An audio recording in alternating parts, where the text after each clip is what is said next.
அலைஹிஸ்ஸலாம் அன்னவர்கள் மஸ்ஜிது நபவியை வெறும் தொழுமிடமாக பள்ளிவாசலாக மட்டுமே பயன்படுத்தவில்லை, மாற்றமாக கஷ்டப்படுபவர்களின் கஷ்டங்களை தீர்ப்பதற்கான சேவை மையமாக மட்டுமல்ல, பாதிக்கப்பட்டவர்களின் பாதிப்பை கேட்டறிந்து நீதி வழங்கக்கூடிய நீதிமன்றமாக என்றெல்லாம் ஸல்லல்லாஹு அலைஹி வஸல்லம் அன்னவர்கள் பள்ளிவாசலை மிகச் சிறப்பாக பயன்படுத்தி இருக்கிறார்கள்.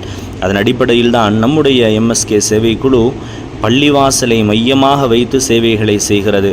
காரணம் அதுதான், ஸல்லல்லாஹு அலைஹி வஸல்லம் அன்னவர்களிடத்திலே தேவையுள்ளவர்கள் தொடர்பு கொள்வதற்காக அவர்கள் தேர்ந்தெடுத்த இடம் பள்ளிவாசல் தான். ஸல்லல்லாஹு அலைஹி வஸல்லம் அன்னவர்களிடத்தில் வந்து எதையும் முறையிடுவதாக இருந்தாலும், எதை கேட்பதாக இருந்தாலும், எதை நபி அவர்களிடத்திலே சொல்ல வேண்டும் என்பதாக இருந்தாலும் பள்ளியை நோக்கி அவர்கள் ஓடி வந்துதான் பேசுவார்கள். எந்த அளவிற்கென்றால், நாயகம் ஸல்லல்லாஹு அலைஹி வஸல்லம் அன்னவர்கள் திருமணம் முடியாத சஹாபாக்களுக்கு இன்னும் நீங்கள் திருமணம் முடிக்கவில்லையா என்று திருமணத்திற்கான சூழலை அவர்களுக்கு ஏற்படுத்தி கொடுத்ததே பள்ளிவாசல் தான்.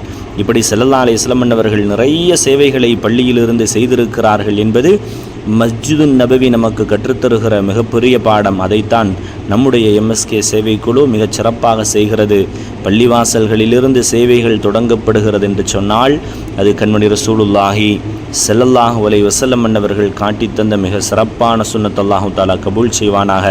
பள்ளியிலிருந்து எல்லாவற்றையும் நீங்கள் அல்லாஹ்விடத்தில் கேட்டு பாருங்கள், எல்லாம் அல்லாஹ்வால் நிச்சயம் கொடுக்கப்படும். அல்லாஹ் கபூல் செய்வானாக.